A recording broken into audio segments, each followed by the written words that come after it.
I'm here today with Swami Anand Manan. He has been Osho sannyasin for something 3 or 4 decades, hasn't it? Yes, that's right. I first went to Pune, where Osho's International University is, in 1975-76 winter and took sannyas in 1976. Mhm.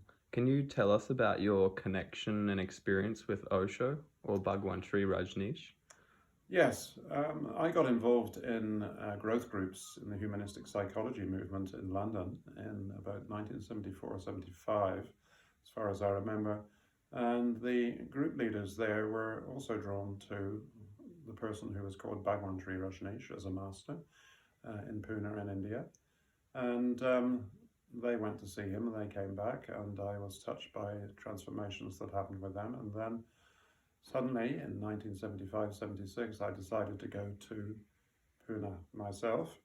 And when I arrived in Pune and attended my first discourse in the Changsu Auditorium in Pune, when I first noticed Osho came in, I noticed he was surrounded by an amazing presence of light, an amazing presence of intelligence, streaming intelligence, pulsating light, and bliss pervading that atmosphere in that auditorium.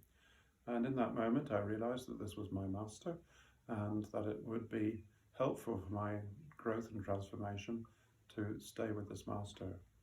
It didn't take long for me to take sannyas, which was a formal initiation into a deeper connection for my process with this master and transformation with him and through his light. Yes.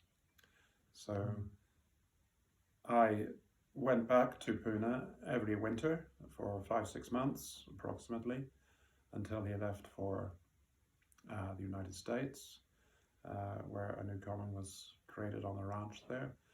And transformation happened for me very, very quickly.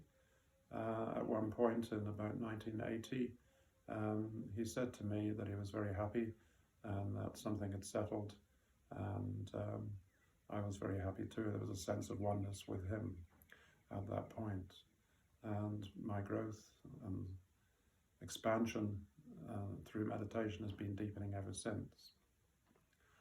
I've always been a school teacher. My first job was school teaching in 1972-73 in London, and very quickly I got involved in the humanistic psychology movement in London and introduced some of their techniques and methods, their approaches into the classroom in London at that time, which had a great impact on the school children. The emphasis was on authenticity, on genuine and honest communication between myself and them and themselves within towards each other in the classroom.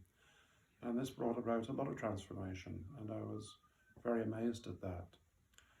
Sometime later, a few years later, I had an opportunity, an invitation to teach at the first Osho International School in Devon in England, in the UK, and there I was amazed at the atmosphere of the Buddha field, of the energy field of that place, encouraging freedom, a certain positive wildness, and encouraging the children to be themselves. I was very impressed with that, as opposed to the general state school system in England and Australia and other countries where I visited, where the emphasis is on basically stuffing the children's heads with knowledge in order to pass examinations, a very narrow, one-pointed approach to education as far as I was concerned. So nothing wrong with the accumulation of knowledge in order to fit into society, in order to be useful in society. There's nothing wrong with that, but something was missing, and it was present at that International Osho School.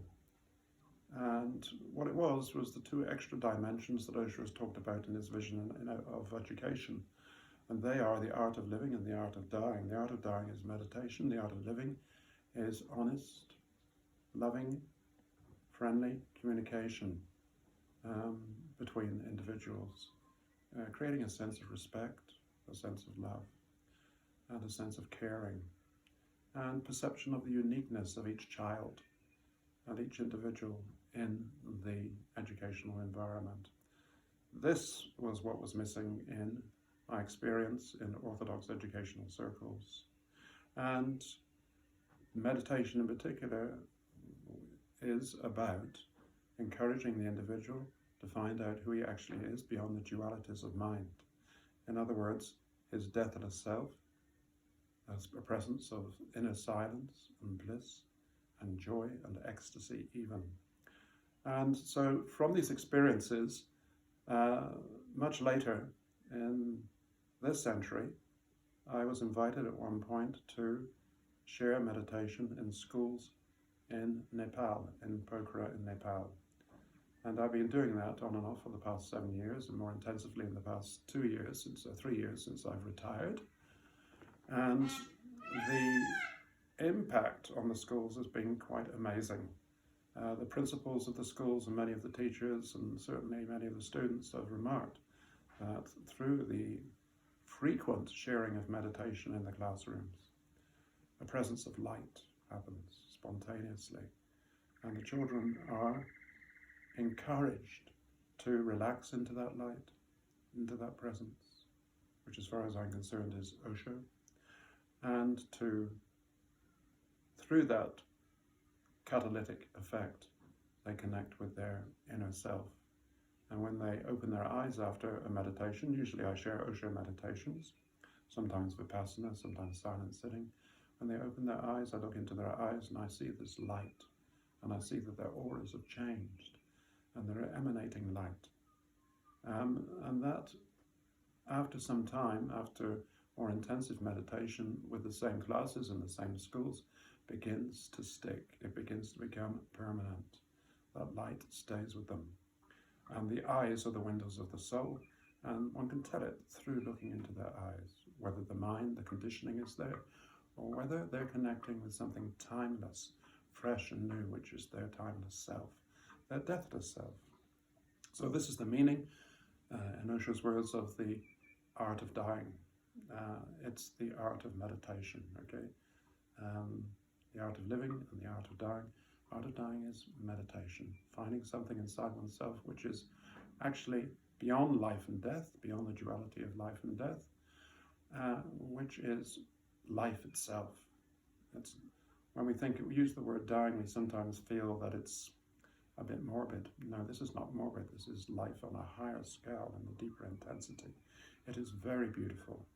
And it is beautiful to see these children dancing from this light, hugging each other from this light, loving each other and caring for each other from this light, from their true selves, discovering their true selves, rather than just being constantly distracted towards some goal all the time, the future. They're being encouraged instead to live in the timeless present moment, because this is the only moment we have to live, don't we? This is the only moment we have to live. So, hopefully, Divine Source willing, I will continue to do this work in Nepal, in the 6 or 7 schools that I've been working in already, and maybe more schools will come along. More schools are asking about it and would like the sharing to continue there. Also, this, of course, involves certain children in certain schools who are from very poor families and need financial support for their education, and they're also interested in meditation. And I'm also supporting that. And so there is a need for financial support for this venture as well, which is absolutely priceless. This is very much part of Osho's vision, and a vision for the future in education, where we're focusing not just on preparing children through the acquisition of knowledge to fit in as useful members of society. That's one thing, but it's not enough. We're encouraging a vision which focuses on each child discovering his unique individuality, and the word is unique. Each person, each child, and it's obvious to me when I look at them, is unique. There is no copy. Existence, life, call it what you will, whether you want to call it God or the Brahman or whatever, does not matter, but life does not create carbon copies. It creates unique individuals. And if the educational process can help in bringing out the uniqueness of each individual through meditation and through the art of living and loving, then there is an increased depth of richness in education which has been missing on the whole up to now. And I'm very happy in my retirement years to be able to share the depth of my meditation over 45 years of being with the Master Osho. It is a great blessing for me, and I hope I will stay in this body long enough. I'm 70 years old now. I feel ageless and childlike and fresh and new. The body is getting a bit older, but I hope that I will be blessed with staying in this body for a lot longer so I can continue to share this work as long as I can. And this needs support, which is why this video is being made. Some financial support is needed, and the support of interested, loving and perceptive volunteers is also welcome. Thank you very much for listening today. Thank you. Bye-bye. Thank you very much.